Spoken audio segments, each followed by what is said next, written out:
Om Shri Sai Ram, my most humble pranams at the lotus feet of our most beloved Bhagavan, Sri Satya Sai Baba. Words are not enough to express my profound gratitude to you, Swami, for giving me an opportunity and making me an instrument in your divine hands and in your divine mission. My first darshan of Satya Sai Baba was at Whitefield, Vrindavan campus on the 23rd of December 1979. In those days, there were no queues. You could go and sit wherever you found a comfortable place, and we were just seated outside the tree enclosure. Swami came out for darshan. I had a letter given by one Mr. Sai Shankar, a student of Swami in Dubai, and he requested me to hand over this letter to Swami, and I agreed to it, not realizing how easy or difficult it would be to give a letter to Swami at that time. Swami came and stood near me, and it did not even occur to me that I should touch his feet and take Par Namaskar. I was just looking at Swami, and Swami was just waiting. Suddenly I realized that I had a letter with me and that was to be given. As soon as I raised my hand, Swami took the letter and went ahead for the remaining darshan. After the darshan was over, an announcement was made that all overseas devotees who had their passports could go to the college auditorium where the college students were performing for Christmas. I normally do not carry my passport while I am in Bangalore, but I had my visiting card. So we all went to the auditorium and said that I don't have my passport, I have my visiting card only. But they said that Swami's instructions were only those with passports to be allowed. So we didn't think much about it and we returned home. 4 days later, we went to Puttaparthi, and that was our first visit to Puttaparthi. My wife, my 2 daughters, myself, we joined a UK group sponsored by one Mr. Rai Kapoor from Wembley. Mr. Kapoor used to be in Dubai and I was his physician. And since I had worked for almost 8 years in the UK, he said, why don't you join us with the UK group? And we agreed. At the very first darshan, Swami took the letter from my hand and said, Doctor, Dubai, skin doctor. And I said, yes, Swami. And then he took a few steps and said, passport problem, passport problem. 2 things intrigued me. One was, how did Swami know I was a doctor? How did he know I was a dermatologist and that too practicing in Dubai? And the second thing was about passport problems. It suddenly later dawned that we could not attend the college function in Whitefield, and that is what Swami meant by passport problem. We spent a few days in Parthi, and then on the 1st of January 1980, I told Mr. Rai Kapoor that we had a nice visit, we enjoyed our stay in Parthi, and we would like to go back to Bangalore. Mr. Kapoor said, Doctor, don't go, Swami will see you tomorrow. And I said, what guarantee, Mr. Kapoor, that Swami will see? He says, you don't believe me? Listen to this tape recording. Mr. Kapoor had permission from Swami to carry a tape recorder in the veranda, and he used to record various interactions of devotees with Swami, and these were really priceless advice given by Swami over the years. And I had the good fortune of listening to some of them. Mr. Kapoor gave it to me. The following day, Swami called us for the interview. So the four of us were taken into the interview room, and Swami welcomed us. Less luggage, more comfort, less luggage, more comfort. 3 times. As a family, we normally travel very light, but this was Swami telling us in a spiritual way, the less desires and baggage you carry, the more comfortable is your life journey. In the interview room, Swami spoke to my wife in Kannada, to my children in English, and with me in Hindi and Tamil. So this was another thing that struck me, was Swami already spoke 4 languages. But little did we realize at that time this was the first interview of the things to come. He then said to me, "You doubt too much," and moving his finger right, left, thinking all the time right, wrong, he says, "Don't doubt.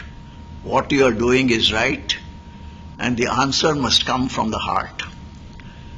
This particular sentence gave me a tremendous confidence later, not only in my day-to-day life or in my personal and family matters, but also in my professional work.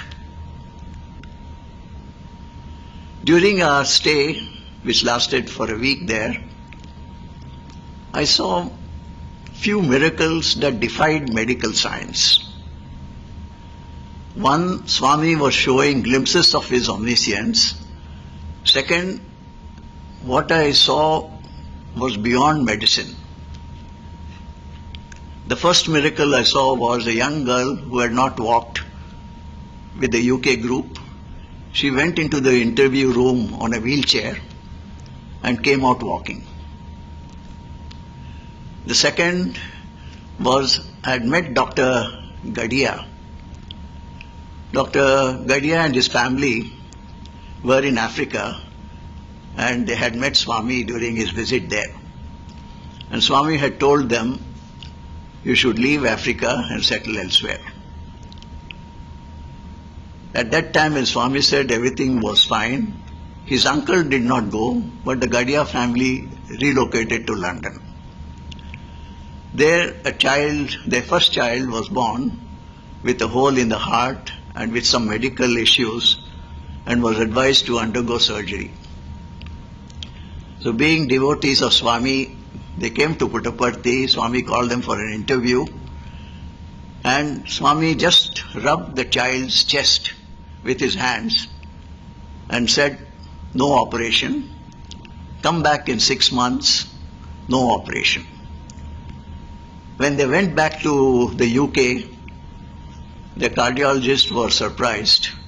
The heart had reduced in size, the ECG changes had disappeared, but the murmur was still there.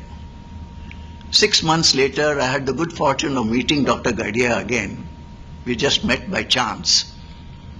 Swami had called them for an interview, materialized a Shirdi Baba idol, and told them to do milk abhishekam and to give the child milk every day. And again he said, "No operation."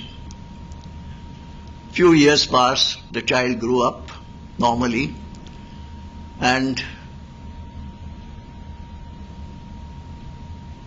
to my utter astonishment, 25 years later, I meet Dr. Gadia and this boy in Dubai for his marriage, and we were invited to attend the wedding.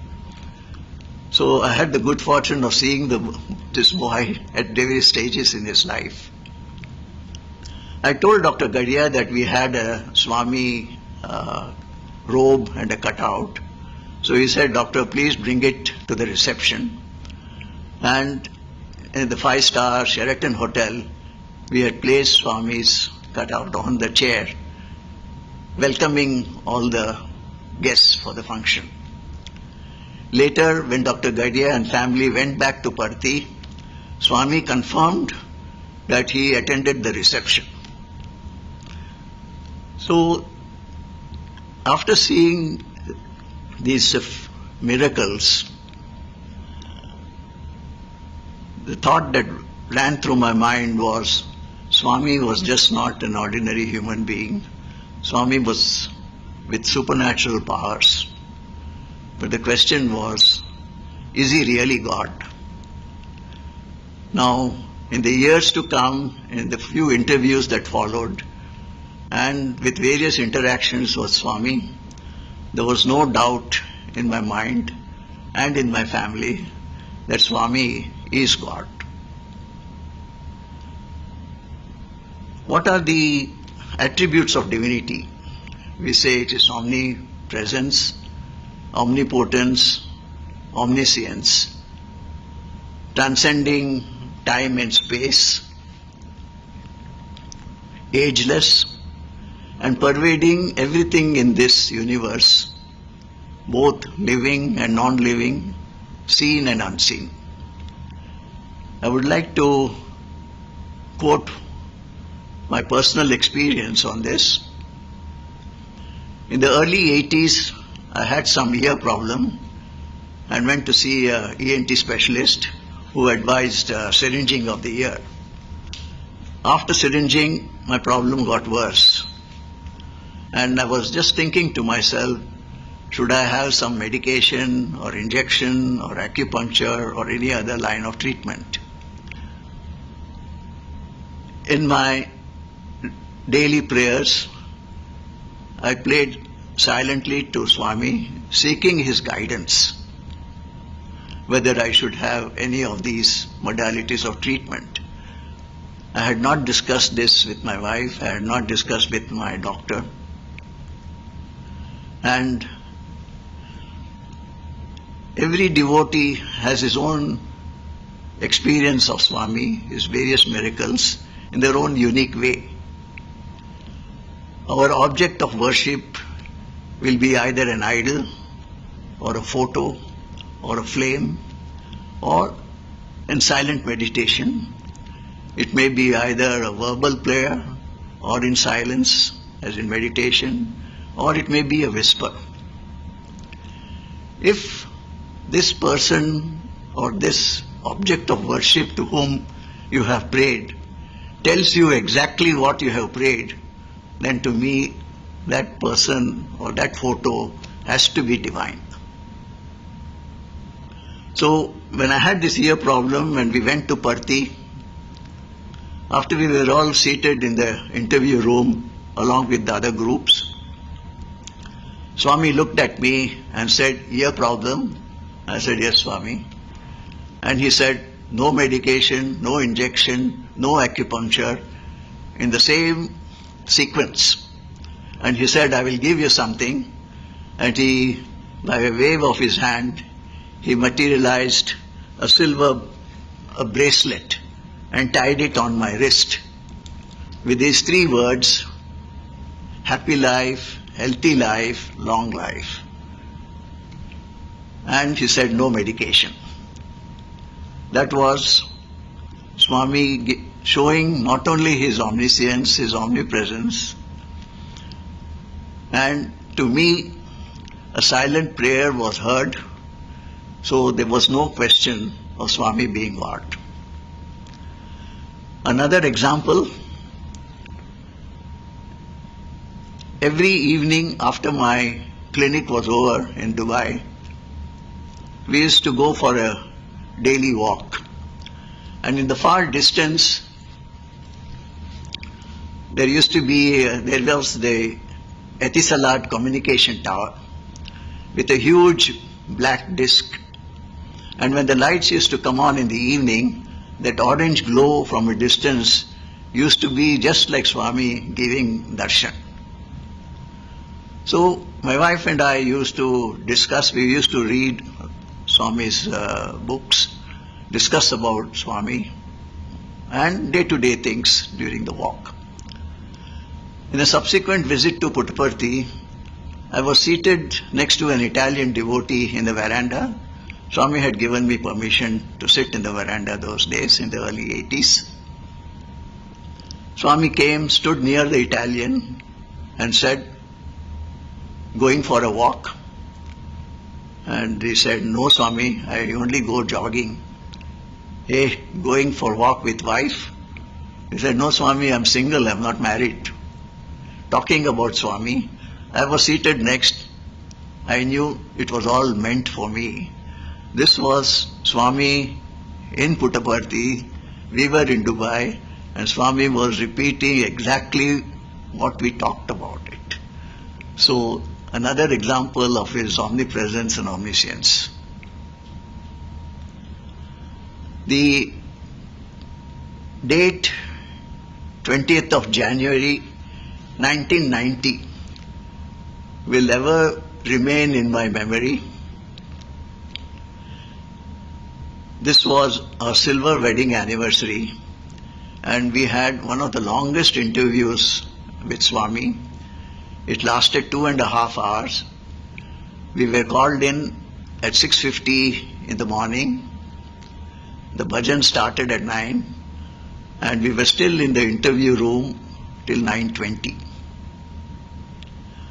Inside, I was seated to the right of Swami. My wife was on the left side, and the family around, and with other groups. Swami said, "Today is your wedding anniversary." I said, "Yes, Swami." He said, "I'll give you something." And by a wave of his hand, he materialized a gold ring. There's some unique features of this ring.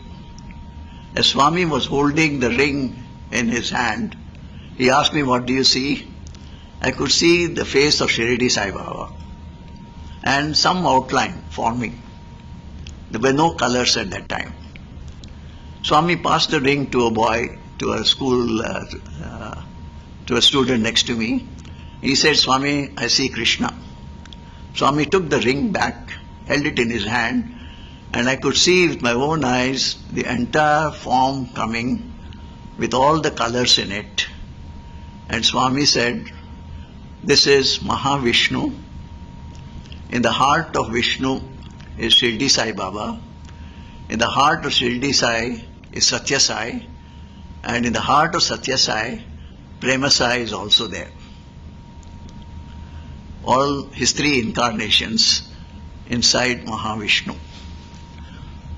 I did not know on which hand or finger Swami would place the ring. I held both my hands. He put my left hand down, and I thought Swami would normally put the ring on my ring finger.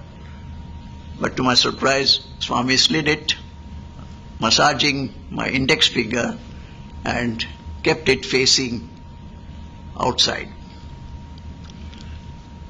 There is some significance to Swami placing the ring and massaging my finger, because when I went into energy medicine, there was no doubts that energy was flowing from the ring. And I will quote a few of my experiences shortly. After Swami finished talking to all the members in the inner room, he called us back into the interview room, and he said, "Ask anything, ask questions." For a moment we all kept quite quiet. We didn't know what to say in Swami's presence. And Swami said again, "I told you, ask anything." So we took courage and asked Swami, "How was it during the time of Rama and Krishna, Swami?" So Swami said, "Just as it is now, believers and non-believers and Maya existed even during the time of Rama and Krishna." So this is Swami going back to the Dwapara and the Treta Yuga. He gave an example of sage Vishwamitra, who was such a learned sage. He completely forgot that Lord Rama is divine and started teaching Lord Rama Bala and Ati Bala mantra and to Sri Lakshmana. So this was the stage of Maya even at that time. Next he said, what next? Question. At that time we had sufficient courage and we asked Swami, show us your Vishwa Swarupa Swami. Swami looked at me and said, you see all the devotees who are seated outside, I am in each and every one of them. The day you see me in each and every one, that is my Vishwarupa. And he said, you should be like me, expand, expand, expand. Expand your love to one and all. Unconditional love. Serve them all. And see me in all. For expansion is life, contraction is death. This was the advice given to Swami. So the first thing was his omnipresence, omnipotence, and now Swami is telling, I am in each and every one of the creation. So Swami is the eternal flame and we are all sparks of the divine. All these sparks have emerged from the flame and will be consumed back into the flame. This was Swami giving glimpses of the divine. Not only he is God, but he was showing that he is in each and every one of us.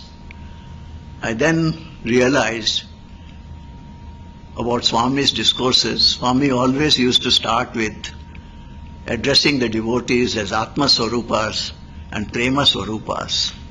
So these were embodiments of the divine Atma and embodiments of love. For Atma is God and love is God.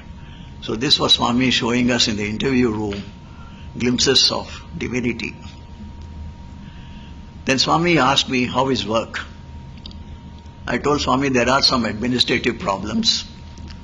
When I said problems, he said nothing is problem in life, nothing is permanent.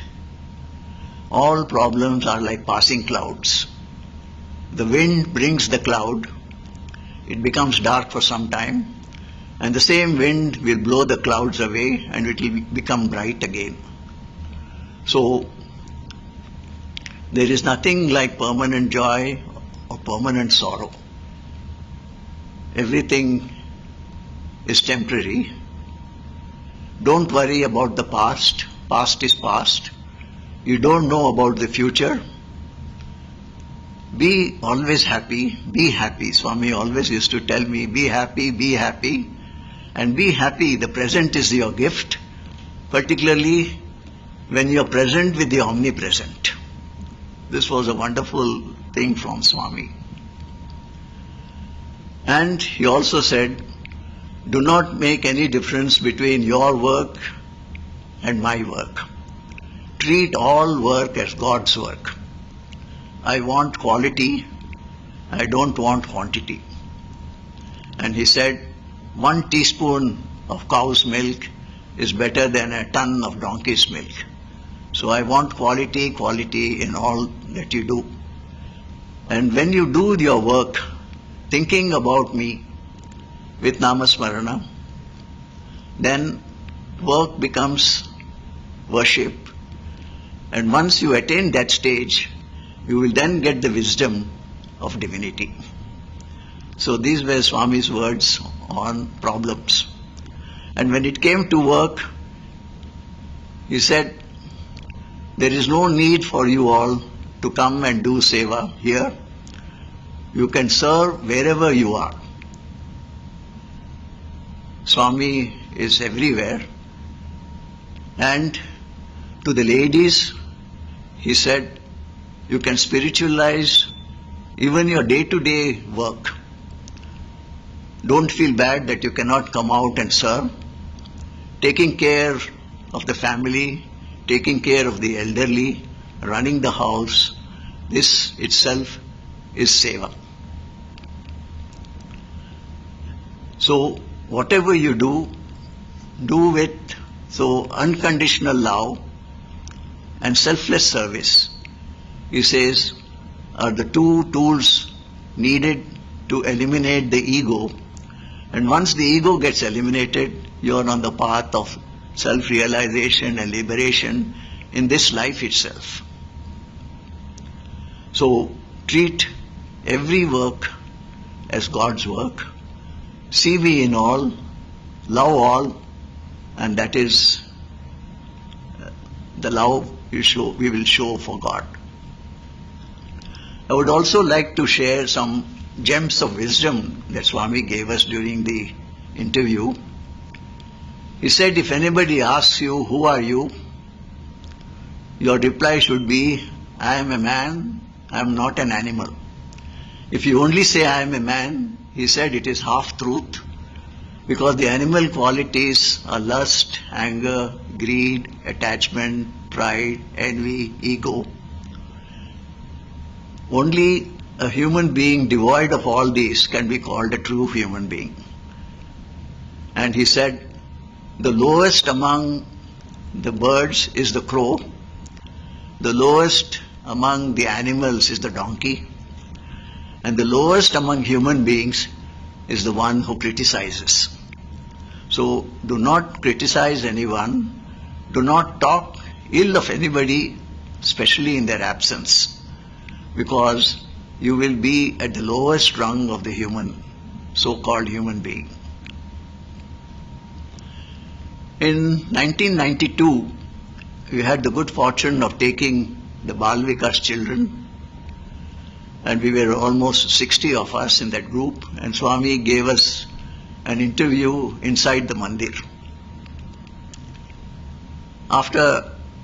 Then Swami talked to the students and in a very simple language explained the difference between science and spirituality. So he says science is below the senses, spirituality is above the senses. Science refers to this, spirituality refers to that. Science is like the letter C. It has a beginning and the end is incomplete. Spirituality is like the letter O. It's whole, complete, there's no beginning and no end. So in very simple words, Swami explained spirituality to the students. And then he raised his hand and asked, what is this? The boys replied, Swami, this is hand. He said, what is in the hand? He said, nothing. And Swami, by a wave of his hand, produced a lingam. He called it Atma Lingam. And he said, hand, nothing, everything comes from it. The entire creation has come from the hand. So this is another example of glimpses of the divine that you were showing in the interview room. This, all materializations of Swami have great significance. I would like to enumerate a few. I will start with the ring first. The ring that Swami gave us in the interview in 1990. The first miracle of the ring and the energy flowing from the ring was with a patient from Bangladesh who was admitted in Dubai hospital with severe psoriasis and swelling of his hands and feet with severe arthritis. He had fever, extremely tender joints, and he was very ill. He was on painkillers, but still his pain was not relieved. On the ward rounds, whenever I went to him and examined and touched him, the moment I touched his hands and feet, he used to become absolutely pain-free. The nursing staff were very surprised because he used to shout and cry with pain, and when I was touching him, he was free of pain. This went on for quite a few days, almost a week. Every time on the ward round, he would be pain-free. One day he asked me, "Doctor, what is this?" I showed him the ring I was wearing and said this was given to me by Sri Satya Sai Baba. He said, "Doctor, when I leave the hospital, can you give me a photo of this?" So he finally left the hospital cured with Swami's photo. That was the first experience of the divine energy flowing from the ring.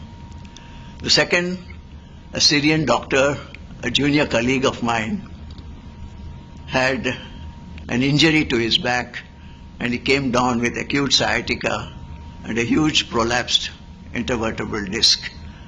He was advised to go urgent surgery by the neurosurgeon there. As his wife had delivered, he asked for a few days. He said he would go home and take absolute rest.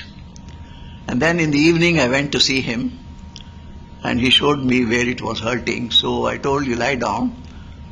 I rubbed Swami's vibhuti and then gently with my finger ran down his spine. After a few movements, at the end of the session, he said he felt something come out of the spine. And I told him that I would come again the following day and see him. The next day I was surprised when he walked a few steps and opened the door for me. And with this maneuver for the next couple of days, he became absolutely pain-free, and in 5 days' time he was back to work. And the neurosurgeon was surprised that he escaped his knife. So these were two miracles flowing from the ring. Swami materialized the Atma Lingam during the Bal Vikas interview. He told my wife, "You should do water abhishekam first. Then your husband will do the abhishekam. Both of you take this water and whoever comes home, give them this water. It will cure all diseases." And since then we had a run of miracles with this lingam water. The first, there was a doctor, a lady doctor who had come to India, and then she was going in an auto rickshaw. While coming out, she just bumped her head on the bar, didn't think much of it, and then came back to Dubai 2 weeks later. A few days after that, she started getting headaches, getting dizzy, and then while she was driving, suddenly got double vision. So this alarmed her. She went for a checkup. The CT scan showed a subdural hematoma, and her brother was a doctor in the US, so he told her to fly immediately, come to the US for further treatment, and to bring all the scan reports. So she started taking this lingam water for the next 5 to 7 days and gradually noticed that her double vision had cleared, her headache was getting less. Nevertheless, she traveled to US where they repeated the scans, and to her utter surprise, they found there was absolutely no swelling. The entire subdural hematoma had resolved.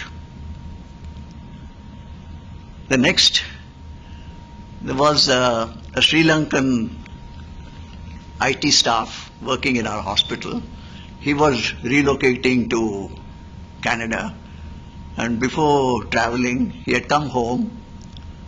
Swami has said, "Whoever comes home, give them this water." So he took a bottle of water from our house.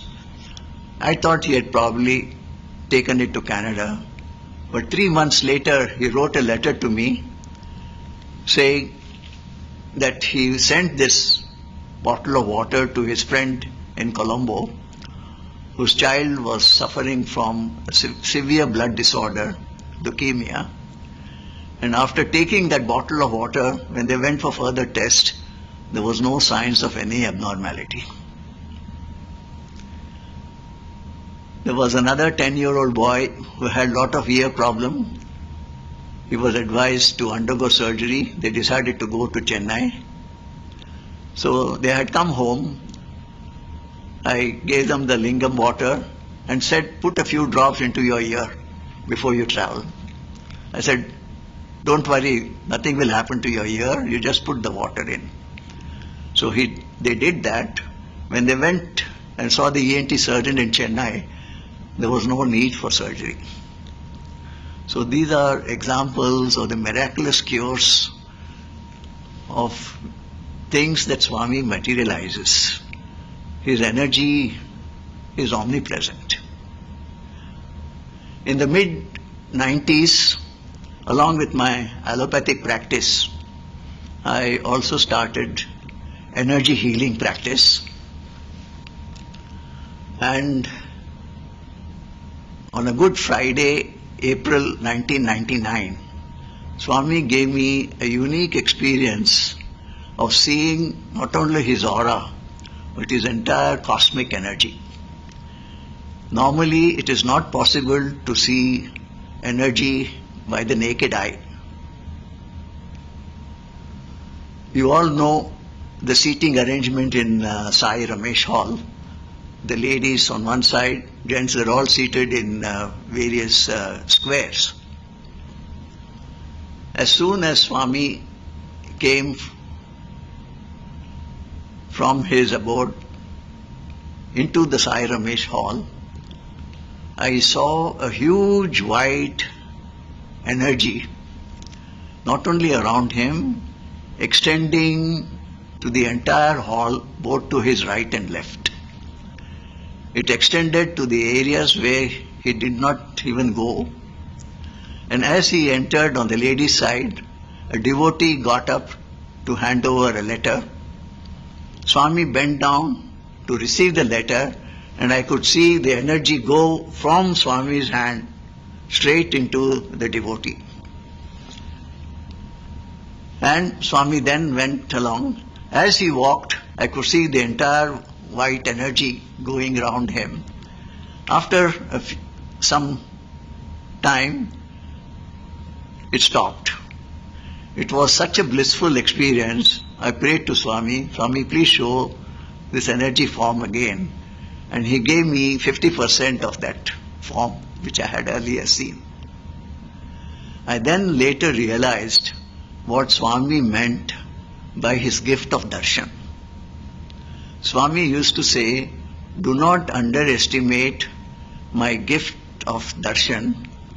As I pass by, my energy flows from me to you, transforming you slowly over time. The moment you indulge in any activity or talking, this energy gets dissipated and returns back to me. Find a quiet corner after my darshan and imbibe this energy.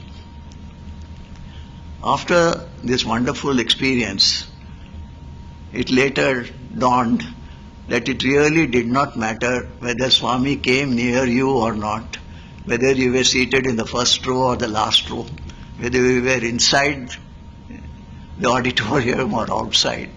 His energy, wherever he moves, his energy goes everywhere. And as Dr. Baranowski pointed out with his Kirlian photography, it extended even up to the horizon. So never underestimate. It's not only energy coming in his physical form. Even energy radiates from the idol, from the photos and everything, because when you pray, your thought processes, your thought is energy, and it gets concentrated on your object of worship. So this is showing in a very subtle way the universal or cosmic energy that is pervading the universe. And in the year 2000, a year later, Swami gave me the biggest gift on his 75th birthday. He blessed the healing energy practice using advanced tachyon technology. Before that, I just want to like to mention, Swami also gave me the unique opportunity of being the founder chairman to set up a Sri Satya Sai Seva organization in the Gulf and Middle East. And soon after that, we started Bal Vikas classes, started with 6 children, 2 of them were my daughters, in our house. This gradually increased in numbers, and as it swelled in numbers, we again went to Swami, approached him for further advice, which I will take up soon.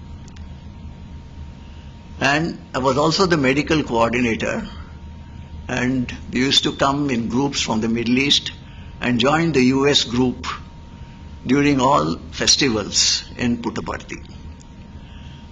So the year 2000 was Swami's 75th birthday. We came in a big group. When I came to the general hospital, I found one Dr. Patel sitting in the consulting room, and I wondered whether he was the same Patel I knew. So when I opened the door, we greeted each other after 36 years. We were all in the same batch in Ahmedabad. So Dr. Patel was practicing magnet therapy along with other methods of treatment. And when I explained to him about tachyon, now tachyon refers to a subatomic particle faster than light, which cannot be seen by the naked eye. And it is cosmic energy because it pervades the entire universe. It also even moves in vacuum. So Dr. Patel told me, "Doctor, start." I said, "No, I would like to get first permission from Swami, get the okay from Bhagavan before we start this thing." So we agreed to do, we both wrote 2 letters, identical. One, I said, I will try and give it to Bhagavan. The other copy, you give it because you are seated in the mandir. Probably you will have a better chance of giving it to Swami there. So in the morning darshan, Swami, I was fortunate, and Baba took the letter from my hand. During that time, the Veda chanting was going on. The veranda was absolutely full, and Dr. Patel was seated several rows behind. And I thought to myself, there is no way Dr. Patel will be able to give the letter to Swami. I said, let us see, let's pray. And Swami reached the veranda. He just asked them to make a path. He went straight to Dr. Patel, took the letter, and I got the thumbs up sign saying that Swami had blessed the tachyon energy healing. So that very afternoon, when we went to the hospital, we decided we will start energy healing. Our first patient was a devotee who was working in the mandir, in the Prashanti Mandir only. He had a frozen shoulder and he could hardly raise his hand beyond a certain degree. He had taken all forms of treatment, including physiotherapy. So we prayed to Swami, and after 20 minutes of doing the healing practice, I asked him, slowly try and lift your arm. He just raised his hand above his head and went into a clap. I told, don't do that, you have not done this for 4 or 5 years. He said, no doctor, it feels so good, he did it again. With Swami's presence there in Parthi, the tachyon energy was at lightning speed, undoing all the pathology that existed for 4 to 5 years. Swami gave us that unique opportunity and the joy of practicing energy healing. That was the first instance. Another was a lady who was suffering from depression, the staff's wife, And the staff used to say, she doesn't do any cooking, she doesn't make any coffee for me. So after one session in the afternoon, the next day the staff came to me beaming with joy. He said, "Doctor, I don't know what happened, but this morning she got up even before I got up and made the cup of coffee which she had not done for years." So this was depression being relieved with just one episode of energy healing. So these are examples of how materializations have helped.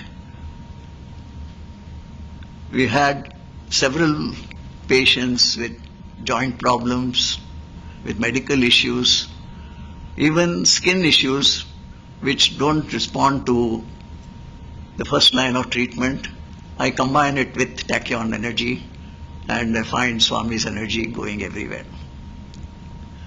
Another one significant miracle I would like to quote is there was one patient who came with white patches on her knees. And it's a difficult problem in medical practice, in dermatology practice, treating vitiligo. And this lady did not want any medication. She just said, "Doctor, just give me creams only." I told her that this thing would not go just by creams. As I was examining under ultraviolet lamp, and when I put my hand on those patches, I used to see completely brown color appearing under ultraviolet light.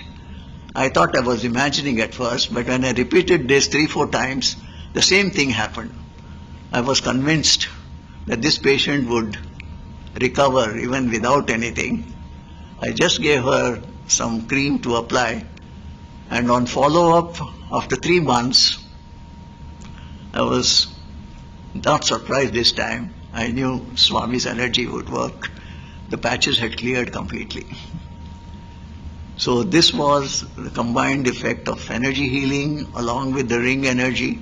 So multi-dimensional, multifaceted treatment that Swami had blessed. In July 1983, Swami, my wife and I had both gone to Parthi. Swami called me for interview. I told Swami my wife is also here. He just put his hand on my shoulder and took me in. And that was the only time I was one-to-one with Bhagavan in the interview room. I asked Swami about meditation, and Swami told me, yes, in the beginning there will be 1,001 thoughts, like monkey mind. Thoughts, plenty, comes and goes, comes and goes. And he said, not ordinary monkey, mad monkey, he told. But don't give up, continue meditation, and he said one day it will happen. So this was Swami giving our advice on. To me, he said, do meditation. To my wife, he said, just do Namasmarana. So in that interview, Swami told me, you have been out of India for a long time. Start thinking of coming back. I told Baba, I have 2 daughters, they are schooling in Dubai, and they will miss a year if we come back now. And he said, I know, no need to come now. By 1985-86, start thinking of coming back. So in 1985, we decided to return to India, put the children at the school, and then came to Puttaparthi to seek Swami's blessings. Swami called us for an interview, and the first thing he said, you have 2 daughters, don't send them anywhere, keep them with you in Dubai only. And we didn't know what to do. Yes, the following day, frantically, we went to the school, explained to them, and we were fortunate to receive our checks back. Swami told me, stay for another 5 years. So from 85, it went into 90. In the long interview that I mentioned in 1990, Swami again told me, stay for another 5 years. That took us to 95. In 95 again, he said, stay another 5 years. So like this, it went on to 20 years. When 20 years passed, Swami did not put any time limit. He just said, continue, continue. And finally, in July 2009, I got the call to come back, and through the medical coordinator's office, there were instructions from Swami that I should come and take charge of the general hospital as the medical superintendent. Mr. Lakshmi Narayan was the medical coordinator, and Swami went through my CV in detail, asked me about whether I had a house in Bangalore. He asked all details, and I was told I should stay in the campus. So this was Swami giving details of how to carry on being close to the hospital. He also, in that short time between 2010 and 11, he had a lot of interactions, Swami guiding on various issues of the general hospital, including computerization of records, the different departments. There were some attempts in 2012 of relocating the general hospital, but it didn't happen. Finally, in July 2016, with Dr. Sundaresh as the director of the super specialty and myself, we were both involved in transferring all the services from the general hospital to the super specialty. Now, when this happened, it later dawned on me why Swami kept me in Dubai all these years. I was the medical director of a 100-bedded hospital in Dubai, and we had set up 18 community health centers dealing with preventive and promotive health care. All these came in useful when I came to Whitefield, because after 25 years of operation of the general hospital, all the services were relocated to secondary and tertiary care hospitals in Dubai, including the neonatal, pediatric and obstetrics to a tertiary care hospital. And exactly the same pattern followed in moving the general hospital to the super specialty. And now the entire second floor is occupied by the multi-specialty group. The final icing on the cake happened in 2018 when we got the opportunity to set up the first wellness clinic in a tertiary care setup. But Swami had given me some glimpses of the alternative method of managing patients. In the early 80s, I had gone to Singapore. On my way back, I had brought some acupuncture equipment, and Swami accepted those acupuncture equipments and passed it on to Dr. Chari in the General Hospital in Parthi. And the following day, Swami gave a talk on acupuncture to all those seated in the veranda. And I was really surprised to see Swami talking about acupuncture. Later, through Dr. Agarwal, Baba had introduced Vibronics also in the campus in Parthi. And in 2000, he had blessed the energy healing practice. And the future of medicine is going to be energy healing.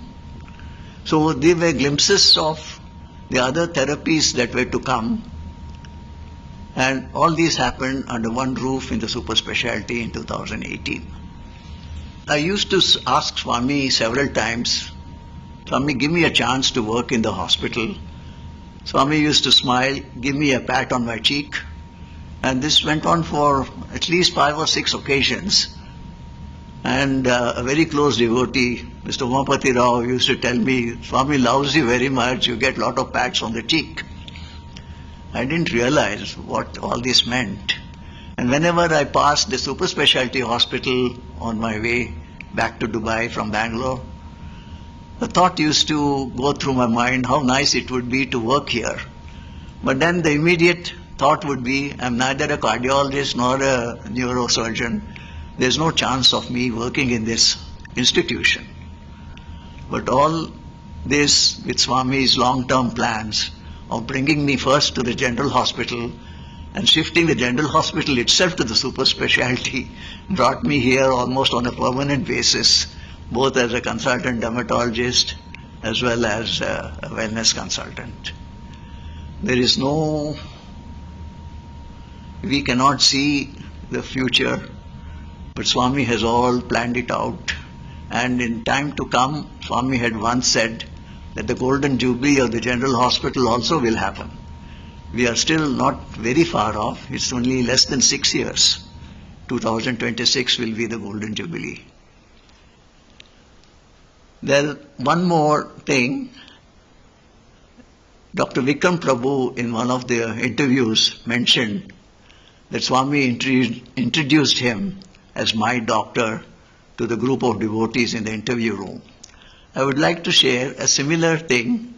I was not even working in Swami's hospital on a regular basis. We were only visiting from overseas.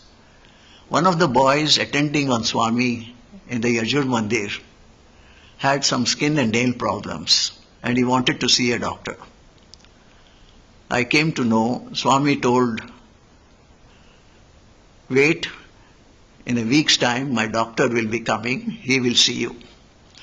Now it was my desire to go into the Yajur Mandir, to Swami's abode, but there was no way how to go there unless Swami wills. So when this request came, they asked, who is Dr. Acharya? We were all seated. We had come as a Middle East group. We were 300 plus devotees from the entire Middle East region.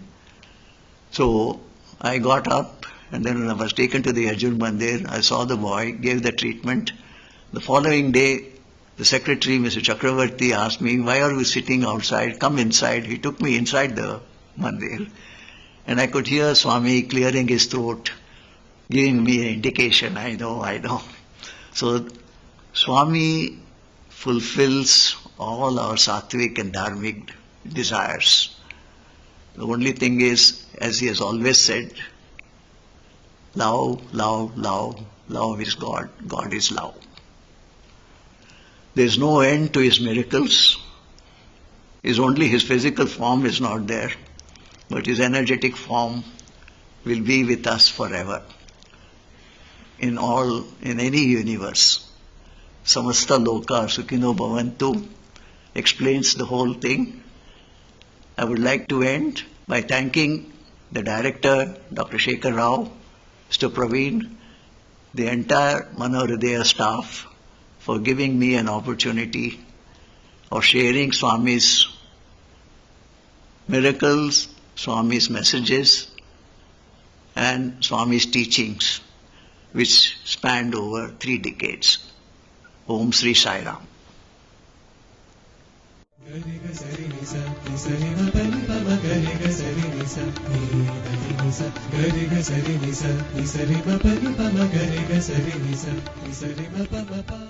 ఈ ప్రార్థనే అది ఒక విధమైన magnet. Prayer is the magnet. ప్రపంచమంతా కూడా ఒక మ్యాగ్నెట్టే. The whole world is a magnet. అయస్కాంత స్వరూపమే. It's all magnet. కనుకనే ప్రార్థన అనేటువంటిది ఈ యొక్క మ్యాగ్నెట్ ని లాగేసేస్తుంది. Prayer, the magnet will draw near everything. కనుకనే So భగవంతుని ప్రార్థన చేసి praying to God, ఆ యొక్క అనుగ్రహం అనేటువంటి ఒక మ్యాగ్నెట్ ని సంపాదించి we should get the magnet of grace, సర్వ జగత్తునకు ఈ యొక్క విద్యుత్ శక్తిని అనుభవించజేయాలి. and we should see that the electricity spreads all over. అది ఏ మానవుని యొక్క విద్యుత్ శక్తి. That is the electricity అది ఏ within man. విద్యా శక్తి. That is the అదే ఆత్మశక్తి. that is the power అదే of the Anantha spirit. Shakti. That's infinite. అదే అద్వైత శక్తి. That's non-dual అదే spirit. Sachchidananda Shakti. That is the eternal blissful state. ఇలాంటి శక్తి అంతా మనలో ఉంచుకొని మనం ఏమీ శక్తి లేనటువంటి వారిగా మనము పామరుల వలె మనము జీవిస్తున్నామంటే ఎంత అజ్ఞానం చెప్పండి. With all the inner strength immanent within us, we are foolish thinking that we don't have anything. అన్ని మన యందే ఉంటున్నాయి. Everything is within. మన యందు లేనటువంటి జగత్తులో ఎక్కడా లేవు. Nothing that's not present within us which is noticed outside. ఆ సచ్చిత్ ఆనందము మూడు కూడాను మన యందే ఉంటున్నాయి. That eternal truth, the bliss is within కానీ us. తెలియకపోవటం చేతనే Because we don't know that. పరదేశంలో ప్రవేశిస్తున్నాము, We go, పరకర్మల్లో ప్రవేశిస్తున్నాము, we go to different places. తద్వారా మనకు లభ్యమవుతుందని ఆశిస్తున్నాము. We think that we would be able to acquire them. కనుక మనకు ఇది అవసరం లేదు. It's not necessary. తనంత తాను సెల్ఫ్ కాన్ఫిడెన్స్ డెవలప్ చేసుకోండి. Develop self-confidence. తన యందుండినటువంటి ఆత్మశక్తిని విశ్వసించండి. Have full faith in the Spirit. ఎవరిని Strength మనం of spirit. నిందించకూడదు, Don't criticize anybody. ఏ మతమును మనం నిందించకూడదు, Don't criticize any A religion. సమాజమును మనం నిందించకూడదు. Don't blame any society. నీ తత్వాన్ని నీవు ఉంచుకో. Follow your own path. నిజముగా దైవత్వం పైన విశ్వాసం ఉన్నటువంటి వారికి ఏ విధమైనటువంటి బాధలు రావు. If one has full faith in God, will never వచ్చినా suffer. కూడాను పర్వతముల మాదిరి వచ్చి మంచు మాదిరి మాయమైపోతాయి. They may come like a mountain, would pass off like a mist. ఇలాంటి దివ్యమైనటువంటి భావాలు మానవుని యందు దివ్యంగా ఉండినప్పటికీ ఆ దివ్యత్వాన్ని గుర్తించుకోలేకపోతున్నారు. Though there are divine thoughts and divine feelings, we don't recognize the divinity. దినదినానికి ఒక్కొక్క వేషాలు మారుతున్నాయి మనలో. We change every moment. క్షణములకు మనస్సు యొక్క ప్రభావాలు మారిపోతున్నాయి. Moment to moment, mentality changes. వాంఛలకు అదుపే లేదు. Desires have no check. ఇంకా ఆనందం ఎట్లా నీకు ప్రాప్తిస్తుంది? How do you expect to be happy? నీ యందే ఉంటున్నది ఆనందము. Happiness is within. నీవే ఆనంద స్వరూపుడు. You are the form of the bliss. కానీ అయినప్పటికీ నీ ప్రయోజనం ఏమిటి? Yet what is the use? మన కాళ్ళ కింద భూమిలోనే సర్వ సంపదలు ఉంటున్నాయి. The entire whole wealth is present under the feet కానీ of the మనకు earth. తెలియకుండా పోవటం చేతనే వెల్త్ కోసం మనం అవస్థలు పడుతున్నాం. Because you don't know that, you suffer. భూమి అడుగు భాగంలో జలం ఉంటుండాది. There's water underneath the earth. కానీ అడుగు భాగంలో ఉండినటువంటి జలము నీకు రావాలంటే ఏం చేయాలి? How to draw water? ఆ జలమునకు నీకు మధ్యలో మట్టి అడ్డంగా ఉంటుండాది. There is mud between you and the water underneath. ఆ మట్టియే ఈ జగత్ వ్యాపారంలో, ఈ జగత్ వ్యవహారంలో అవన్నీ తీసివేయాలి. This is the mud, the worldly fancies which have got to be ఆ removed. మట్టిని తీసివేస్తే తప్పక అడుగు భాగంలో ఉన్నటువంటి జలం మనకు ప్రాప్తిస్తుంది. When you remove the whole mud of the world, you will get the water లేక beneath.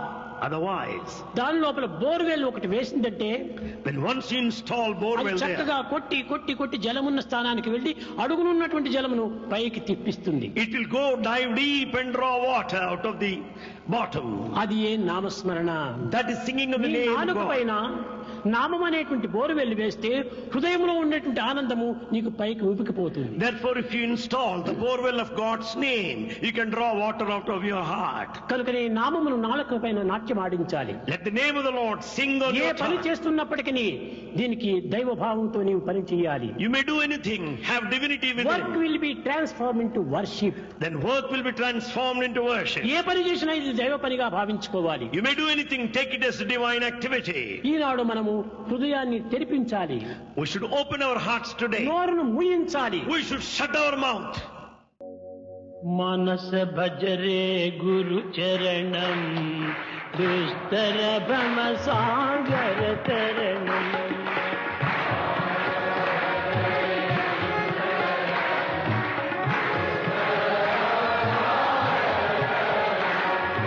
మానస భజరే గురు చరణం దుస్తర భవ సాగర తరణం.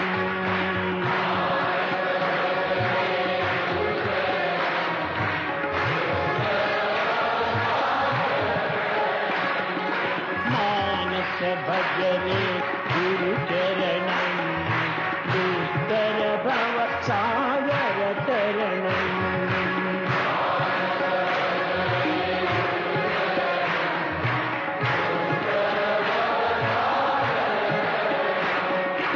ఓం నమ శివాయ, ఓం నమ శివాయ, ఓం నమ శివాయ, శివాయ నమో.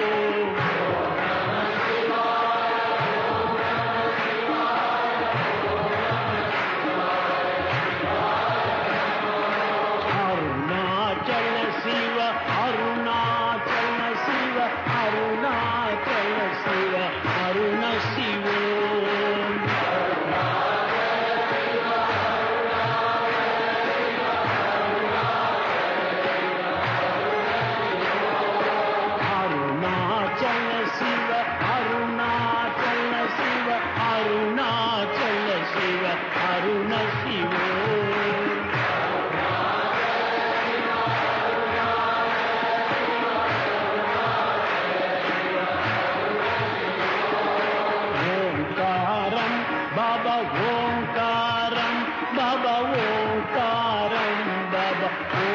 నమో బాబా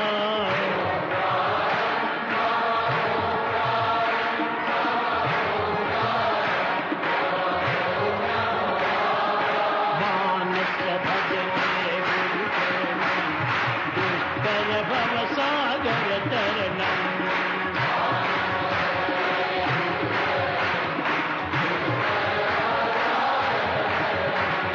మానస భజనే గురు చరణం దుష్కర భవ సాగర తరణం